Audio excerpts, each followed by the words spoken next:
नमस्कार साथियों, आप सबके YouTube चैनल में मैं आप सबका स्वागत करता हूं।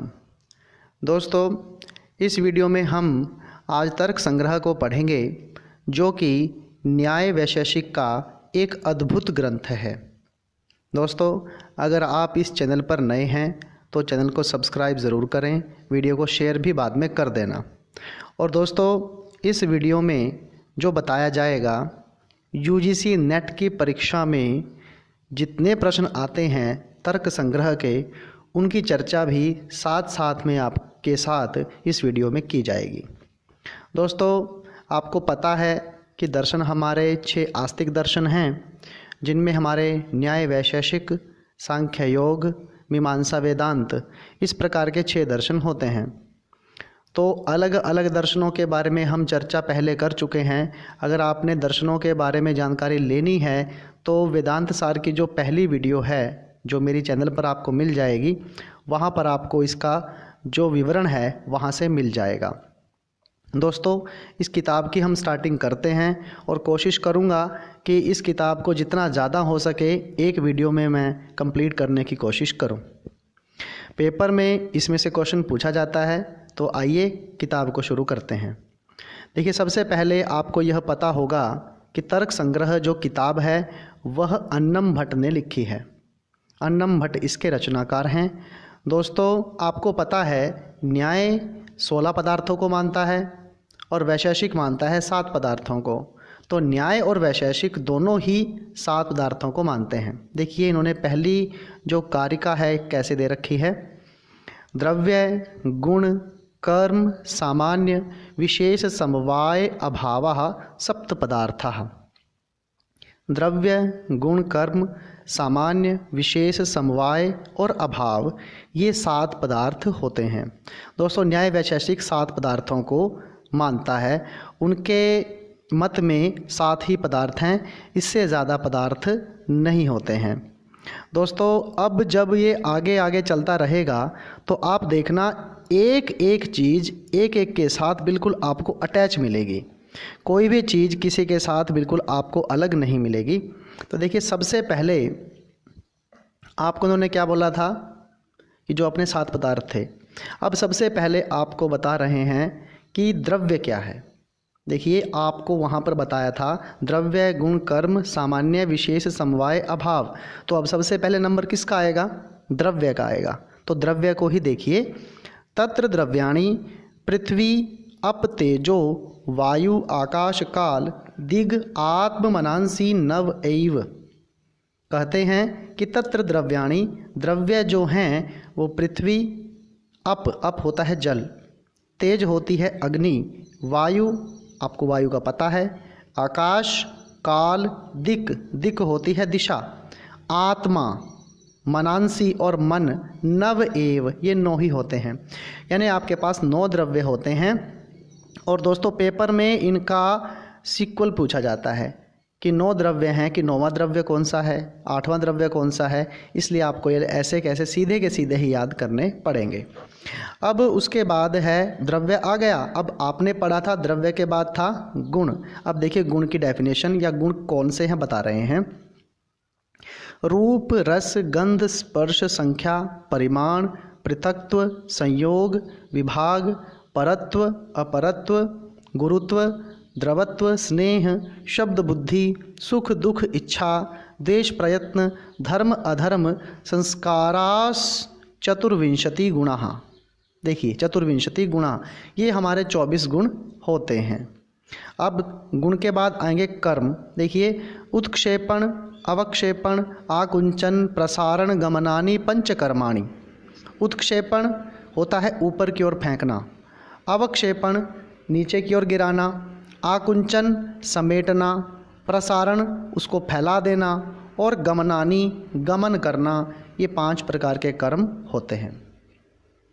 कर्म के बाद सामान्य की डेफिनेशन आएगी। देखिए, लेकिन डेफिनेशन ना देकर यहाँ पर वो बता रहे हैं कि क्या होता है। परम, अपरम च इति द्विविधम सामान्यम। पर और अपर, इस प्रकार के 2 सामान्य होते हैं। सामान्य के बाद दोस्तों अब बारी आएगी विशेष की। देखिए क्या कहते हैं, नित्य द्रव्य वृत्तयो विशेषास्तु अनंता एव। नित्य द्रव्य, अब आपको पता है नित्य द्रव्य कौन कौन से हैं, जो कभी खत्म नहीं होते हैं। उनमें जो विशेष होता है, हर एक द्रव्य में एक उसकी खासियत होती है। जैसे पृथ्वी में गंध होती है, वो उसका विशेष जो होता है गुण होता है। उसके बाद जो जल में देखेंगे, जल में रस होता है।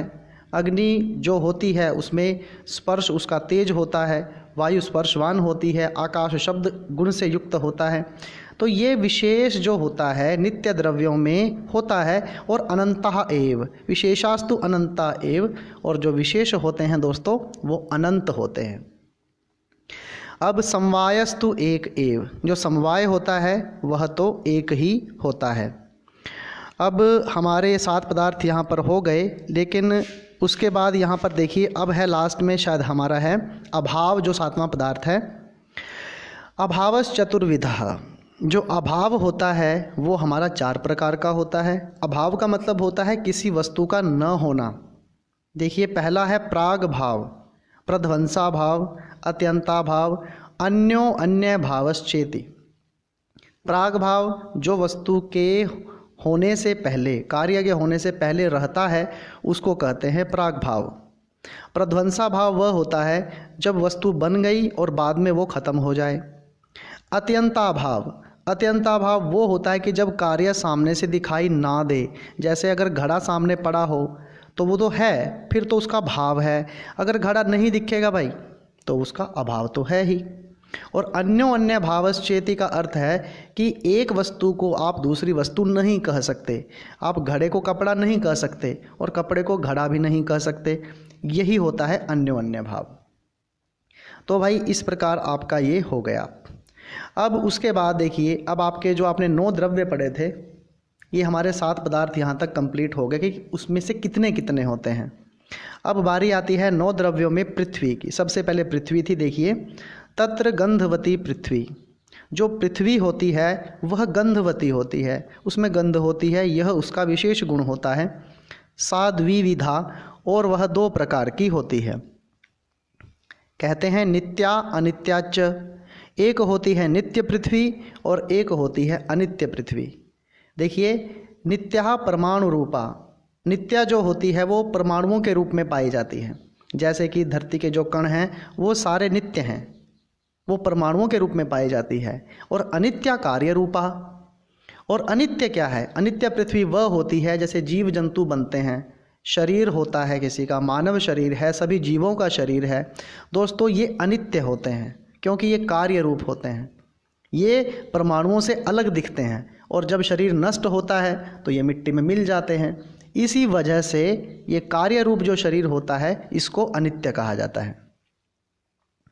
उसके बाद देखिए, इसके बाद इसके 3 विभाग कर देते हैं। पुनस्त्रिविधः, फिर यह 3 प्रकार की होती है।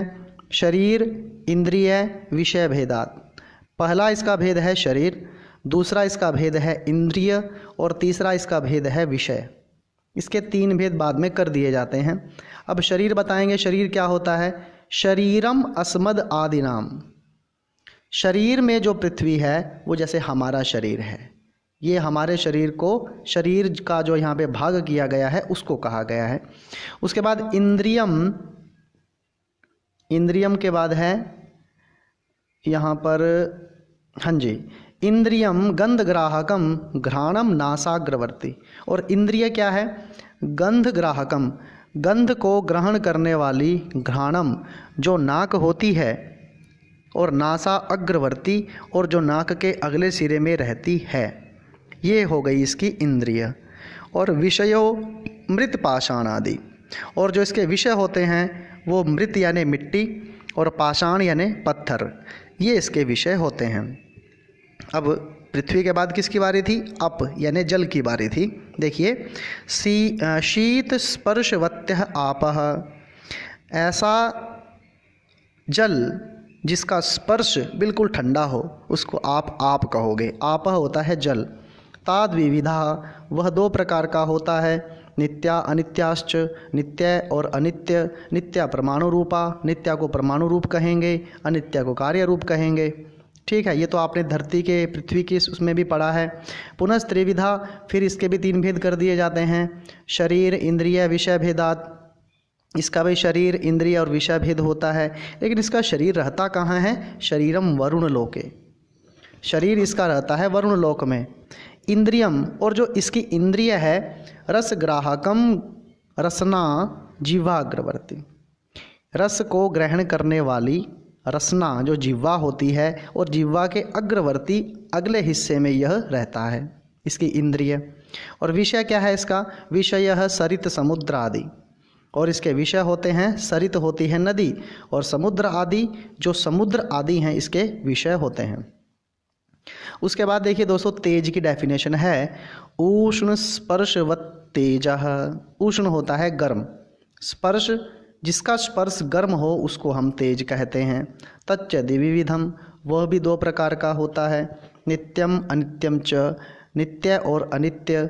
नित्यम परमाणु रूपम, नित्य होता है परमाणु रूप, अनित्य होता है कार्य रूप। फिर इसके भी 3 भेद होते हैं। पुनस्त्रिविधम, शरीर इंद्रिय विषय भेदात। अब शरीर कहाँ रहता है इसका? शरीरम आदित्य लोक है, इसका शरीर रहता है आदित्य लोक में। इंद्रियम रूप ग्राहकम चक्षु, और इसकी जो इंद्रिय होती है वो रूप को ग्रहण करने वाली चक्षु, जो आँख है, कृष्ण तारा अग्रवर्ती।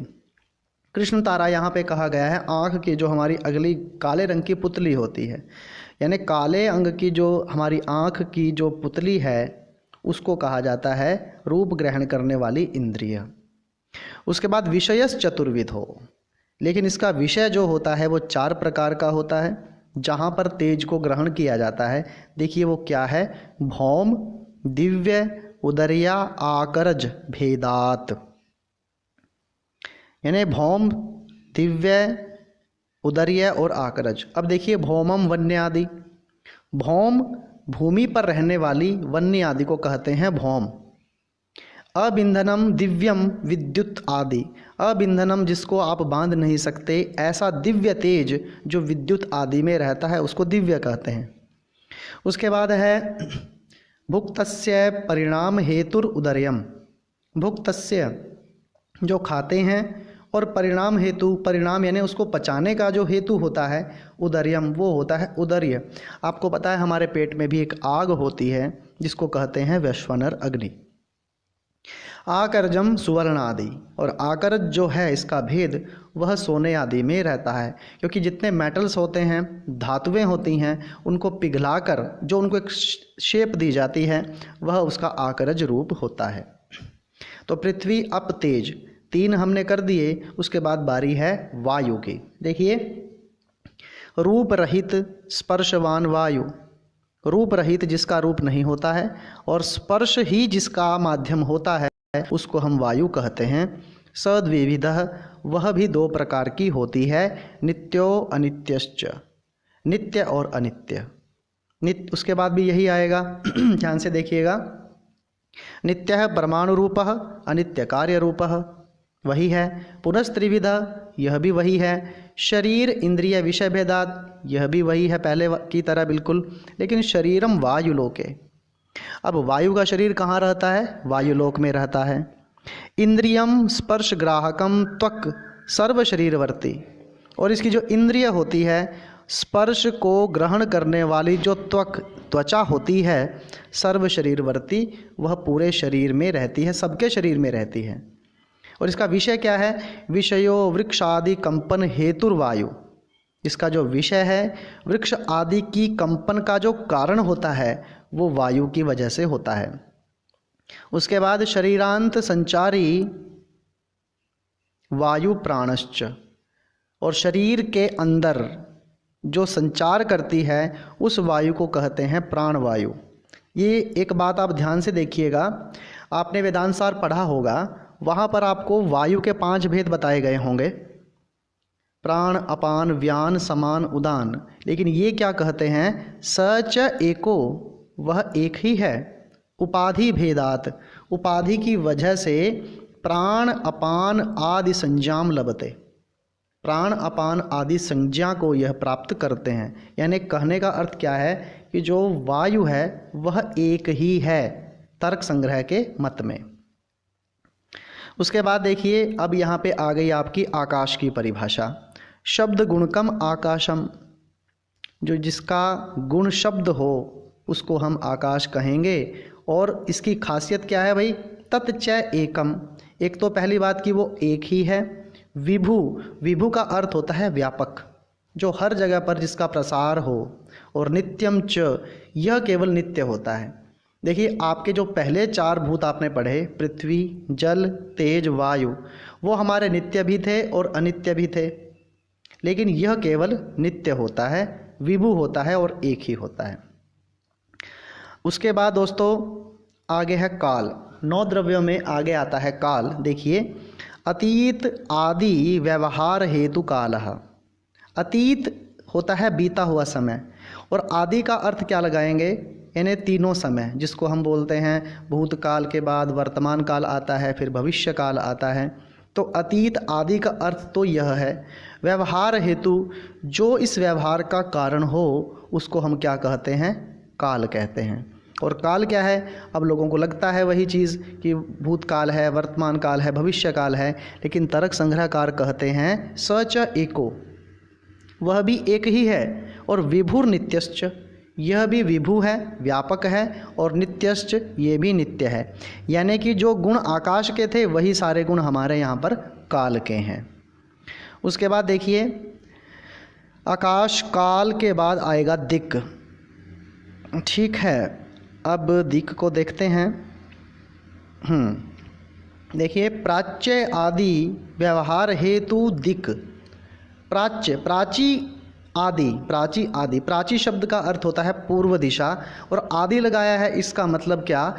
जो बची हुई दिशाएं हैं और उनके बीच में जो अंतर दिशाएं आती हैं, इनके व्यवहार का जो कारण होता है उसको हम कहते हैं दिक्। यानी पूर्व, पश्चिम, उत्तर, दक्षिण, आग्नेय, वायव्य, नैऋत्य, जो ये दिशाएं अंतर दिशाएं होती हैं, इन सब के व्यवहार का जो कारण होता है उसको दिक् कहते हैं। साच एका, साच एका, वह भी एक ही होती है। देखिए अब आप लोग ये कहोगे कि दिशाएं तो 4 होती हैं, फिर उप अंतर दिशाएं लगा के 8 हो जाती हैं। तर्क संग्रहकार कहते हैं कि साच एका, कि वह एक ही है। विभवी, अब इसको विभु क्यों नहीं कहा? क्योंकि दिक् शब्द यहाँ पे स्त्रीलिंग है, इसलिए इसको विभवी कहा है। विभवी होती है व्यापक। और नित्याच, और वो भी नित्य होती है। दिक् के बाद आएगा आत्मा। ज्ञानाधिकरणम आत्मा, ज्ञान का अधिकरण, ज्ञान का जो आधार होता है उसे कहते हैं आत्मा। सद्विविधः, वह 2 प्रकार की होती है, परमात्मा, जीवात्मा, चेति। एक होता है परमात्मा, दूसरा होता है जीवात्मा। उसके बाद कहते हैं तत्र ईश्वरः सर्वज्ञः, इसमें जो ईश्वर होता है वह सर्वज्ञ है, और परमात्मा एक एव, और परमात्मा एक ही है। उसके बाद देखिए जीवस्तु, और जीवात्मा जो है भाई, प्रति शरीरम भिन्नो, हर शरीर में भिन्न है। विभुर नित्यश्च, यह विभु भी है क्योंकि व्यापक होती है, और नित्यश्च, यह हमेशा नित्य ही रहती है। आत्मा के बाद अब आएगी आपकी बारी मन की। देखिए सुख आदि उपलब्धि साधनम इंद्रियम मनः, सुख आदि कहा है इन्होंने यहाँ पे भी। तो सुख केवल एक, मन केवल सुख का अनुभव नहीं करता है, दुख का भी करता है, बहुत सारे गुणों का अनुभव करता है। तो सुख आदि इसलिए यहाँ पे कहा। उपलब्धि, उसको प्राप्त कराने का, साधनम, जो साधन होता है, इंद्रियम, उस इंद्रिय को क्या कहते हैं? मनः, मन कहते हैं। तत्च, और वह प्रति आत्मनित्यत्वात्, प्रत्येक आत्मा में नित्य रहने से, अनंतम, ये भी अनंत है। जैसे हर एक शरीर में आत्मा अलग अलग है, उसी प्रकार प्रति शरीर में मन भी अलग अलग है। लेकिन भाई मन कैसा है? हमारी आत्मा विभू थी, विभू थी और नित्य थी, लेकिन ये क्या है? ये परमाणु रूपम नित्यम च, ये परमाणुओं के रूप में मिलता है। आपको पता है शरीर, देखिए वेदांत की जब हम बात करेंगे तो सूक्ष्म शरीर के साथ जो आत्मा निकलती है शरीर से बाहर, उसमें मन भी साथ में जाता है, लेकिन ये मन को मानते हैं परमाणु रूप, यानी आत्मा से ये अलग उसको मानते हैं और कहते हैं कि ये नित्य होता है। ठीक है भाई। तो उसके बाद ये आता है, तो ये हमारे हो गए 9 के 9 द्रव्य। अब आती है 24 गुणों की बारी, चतुर्विंशति गुणः। तो सबसे पहले देखिए क्या है, चक्षुर मात्र ग्राह्यो गुणो रूपम। चक्षु मात्र से ग्रहण किया जिसको जाए उस गुण को हम रूप कहते हैं। और वो क्या है, तच्च शुक्ल नील पीत रक्त हरित कपिश भेदात सप्तविधम। ये मिलेगा आपको पक्का आगे। यानी जो हम धरती पर 7 प्रकार का रंग देखते हैं भाई, देखिए वही दे रखा है, चित्र भेदात सप्तविधम। यानी 7 प्रकार का जो हम रंग देखते हैं वो सारे के सारे हमारे रूप में आते हैं। और ये रूप रहता किस किस में है भाई, पृथ्वी जल तेजो वृत्ति। पृथ्वी का रूप दिखता है, जल का रूप दिखता है और तेज का रूप दिखता है। आपने कभी वायु का और आकाश का रूप नहीं देखा होगा। अब आप लोग कहोगे आकाश तो दिखता है हमें। दिखने का अर्थ यह होता है कि जहाँ तक हमारी दृष्टि टकराकर वापस वहीं पर आ जाए, उस वस्तु का हमको आभास हो, वो चीज़ हमें दिखी हुई दिखाई देती है। लेकिन आकाश के साथ ऐसा नहीं है। हम आकाश में देखेंगे, हमें बादल दिखेंगे, तारे दिखेंगे, अनंत दिखता है ना, तो इसलिए आकाश को नहीं मानते। फिर कहते हैं भाई तत्र पृथिव्याम सप्तविधम।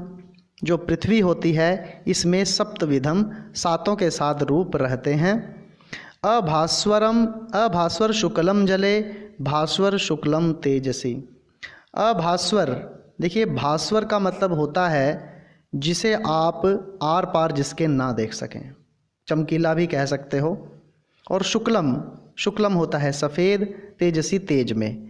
और अभास्वर वो होता है जिसको आप पारदर्शी कह सकते हो। चमकीला तो होता ही है लेकिन पारदर्शी होता है। तो पारदर्शी और सफ़ेद तो जल में रहता है और भास्वर और शुक्ल रहता है तेज के अंदर। ये पेपर में पूछ लेते हैं कई बार। उसके बाद रूप के बाद आ गया रस। दूसरा जो गुण है देखिए, रसना ग्राह्यो गुणो रसः। रसना होती है जीभ। जीभ से जिसको ग्रहण किया जाए ऐसे गुण को हम कहते हैं रस। सच, और वह मधुर अम्ल लवण कटु कषाय तिक्त भेदात षड्विधः। वह मधुर मीठा अम्ल खट्टा लवण नमकीन कटु कड़वा कषाय कसैला तिक्त तीखा, इस भेद से 6 प्रकार का होता है। और ये रस पृथ्वी जल वृत्ति, धरती और जल में ही रहता है। तत्र पृथिव्याम षड्विधः। धरती पर ये 6 के 6 प्रकार का मिलता है। और जले तू मधुर एव। जल में केवल मधुर ही मिलता है। आपको पता है जल में आप जो मिलाओगे वो वैसा ही टेस्ट देगा। जल का कोई टेस्ट नहीं होता है, इसलिए उसको मधुर ही कहा जाता है। उसके बाद तीसरा गुण आता है गंध। देखिए घ्राण ग्राह्यो गुणो गंधः। घ्राण इंद्रिय से जिसको ग्रहण किया जाए, नासिका से ग्रहण किया जाए, उसको हम कहते हैं गंध। सद्विविधः।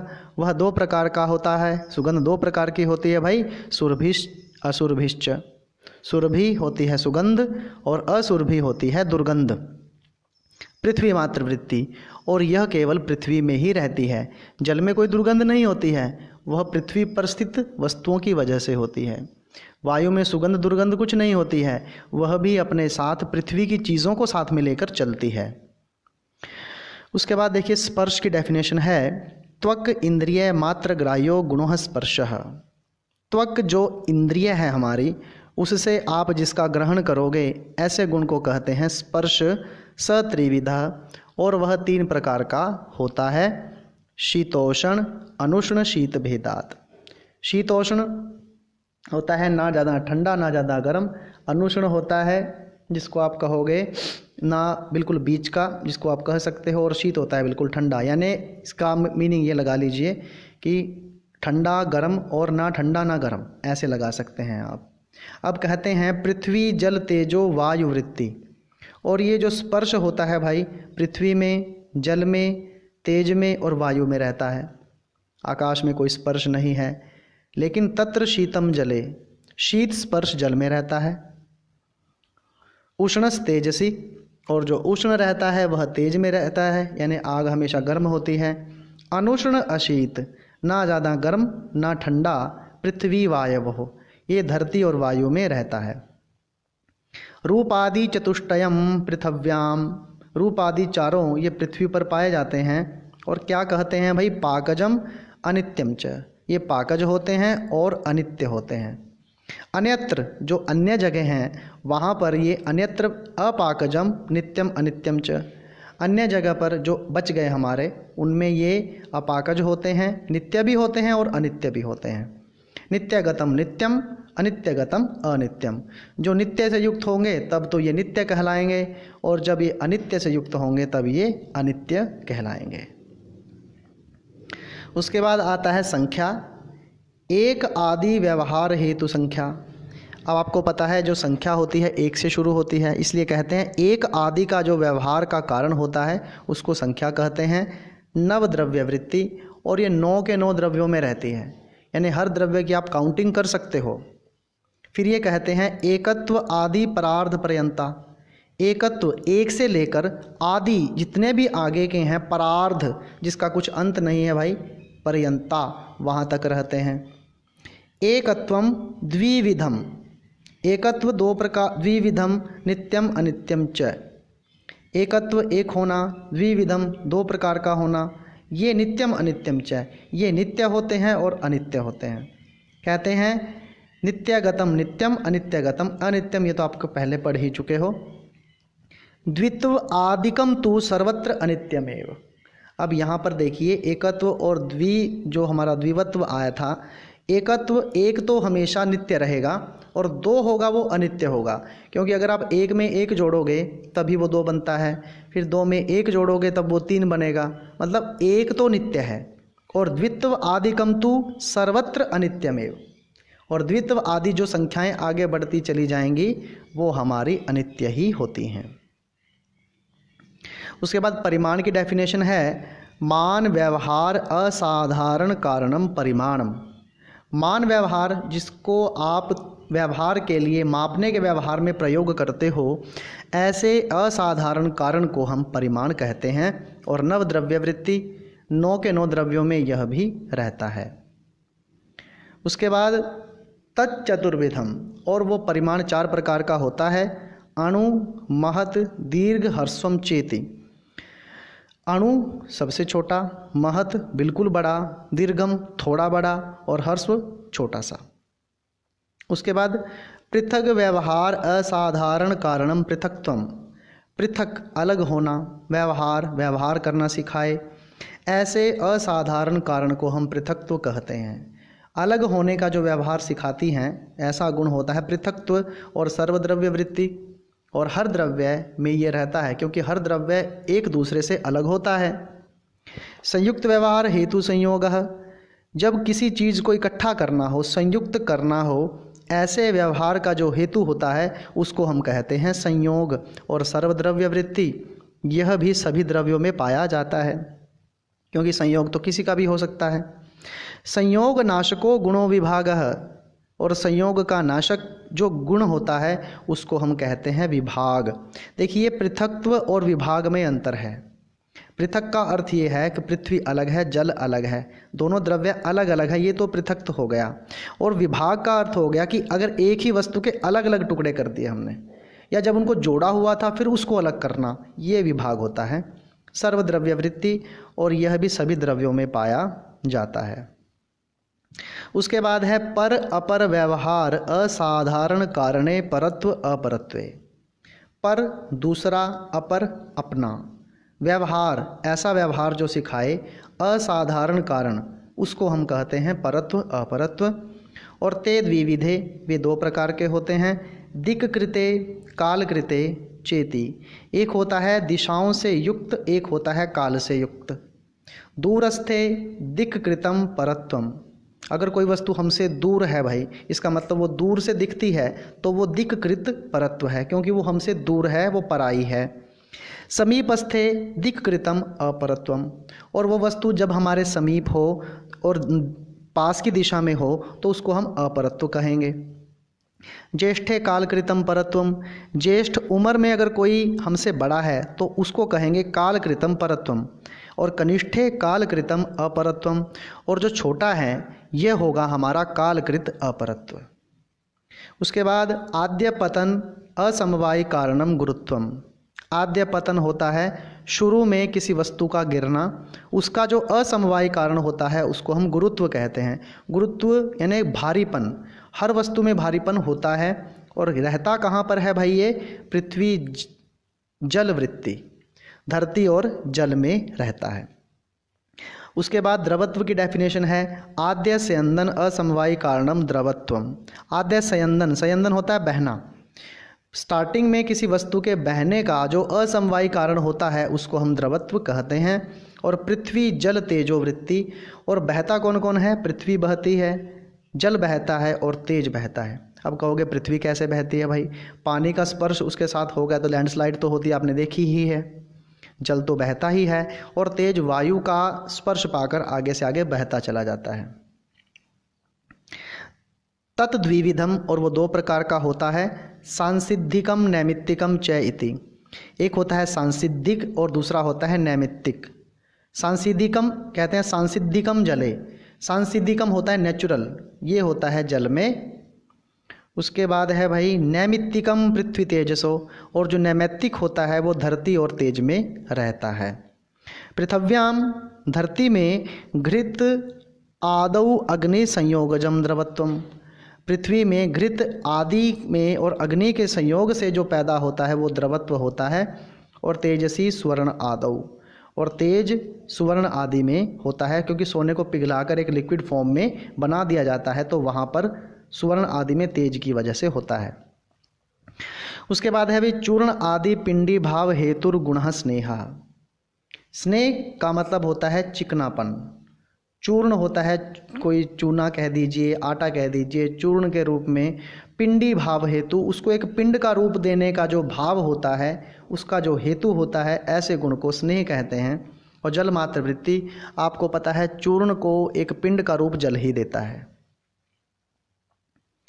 उसके बाद है भाई श्रोत्र ग्राह्यो गुणो शब्द, कान से जिसका ग्रहण किया जाए वह शब्द होता है। सद्विविधः, वह दो प्रकार का होता है, ध्वन्यात्मको वर्णात्मकश्चेति। एक होता है ध्वन्यात्मक, दूसरा होता है वर्णनात्मक। ध्वन्यात्मक जो होता है भैर्यादो, वो वाद्य यंत्रों में पाया जाता है। वर्णात्मक जो वर्णात्मक होता है संस्कृत भाषा आदि रूपः, संस्कृत भाषा आदि इसके रूप होते हैं। सर्व व्यवहार हेतु ज्ञानम बुद्धि, सभी व्यवहार के ज्ञान का जो हेतु होता है उसको हम बुद्धि कहते हैं। साद विविधा, वह दो प्रकार की होती है, स्मृति अनुभवश्चेति। स्मृति और अनुभव इस प्रकार से, संस्कार मात्र जन्यम ज्ञानम स्मृति, और संस्कार मात्र को पैदा करने वाला जो ज्ञान होता है उसको हम स्मृति कहते हैं। तद भिन्नम ज्ञानम अनुभवः, और उससे जो भिन्न ज्ञान होता है उसको हम अनुभव कहते हैं। अब ये जो अनुभव होता है भाई ये दो प्रकार का होता है, सद्विविधः यथार्थो अयथार्थश्च। एक होता है यथार्थ अनुभव और दूसरा होता है अयथार्थ अनुभव। यथार्थ होता है सत्य और अयथार्थ होता है असत्य। अब देखिए यथार्थ अनुभव की जो परिभाषा है, तद्वती तत्प्रकार को अनुभव यथार्थः। तद्वती उसके जैसा, तत्प्रकार कह यह भी, तत्प्रकार का जो वस्तु जैसी है ये भी उसके प्रकार का है, यह भी वैसा ही है, अनुभव यथार्थः। ऐसे अनुभव को हम यथार्थ कहते हैं। सा एव प्रमा इति उच्यते, इसी को हम प्रमा कहते हैं, ज्ञान कहते हैं। यथा रजते इदम रजतम इति, ये चांदी ही है, ये चांदी ही है, ऐसा ज्ञान हमारा यथार्थ होता है। उसके बाद यहाँ पर है देखिए, तद अभाववती तत्प्रकार को अनुभवो अयथार्थः। तद अभाववती, जहाँ पर उसका अभाव है, किसका? तत्प्रकार का, या जिस वस्तु की हम वहाँ पे तुलना करते हैं उस वस्तु का वहाँ पर अभाव हो, ऐसे अनुभव को हम कहेंगे अयथार्थः। स एव भ्रम इति उच्यते, इसको भ्रम भी कहा जाता है। यथा शुक्तौ इदम रजतम इति, शुक्त होती है सीप, सीप के अंदर अगर हमें चांदी का अनुभव होता है तो ये कहलाएगा हमारा अयथार्थ अनुभव। तो दोस्तों आज हम यहीं तक करेंगे और अगली वीडियो में इसके जो अगला पोर्शन बचा हुआ है उसको कंप्लीट करने का प्रयास करेंगे। दोस्तों आशा करता हूँ आपको यह वीडियो पसंद आई होगी, और अगर वीडियो पसंद आई है तो प्लीज़ चैनल को सब्सक्राइब ज़रूर करें और इसको शेयर भी करें भाई। आपके लिए ही हम ये वीडियोज़ बनाते हैं। और जो बच्चे नेट की तैयारी कर रहे हैं वो भी अब इस वीडियो को ध्यान से देखें, क्योंकि उनके लिए स्पेशल यह वीडियो बनाई गई है। और अगर आपका कोई तर्क संग्रह को लेकर या किसी अन्य साहित्य विधा को लेकर कोई प्रश्न है तो उसको आप कमेंट बॉक्स में पूछ सकते हैं। और आपकी परीक्षा जो आगे नेट की होगी उसके लिए मैं आपको अभी से शुभकामनाएं देता हूं। और दोस्तों प्लीज़ इस चैनल को सब्सक्राइब करें, वीडियो को शेयर कर दें, लाइक कर दें, और यह वीडियो देखने के लिए आपका बहुत बहुत धन्यवाद।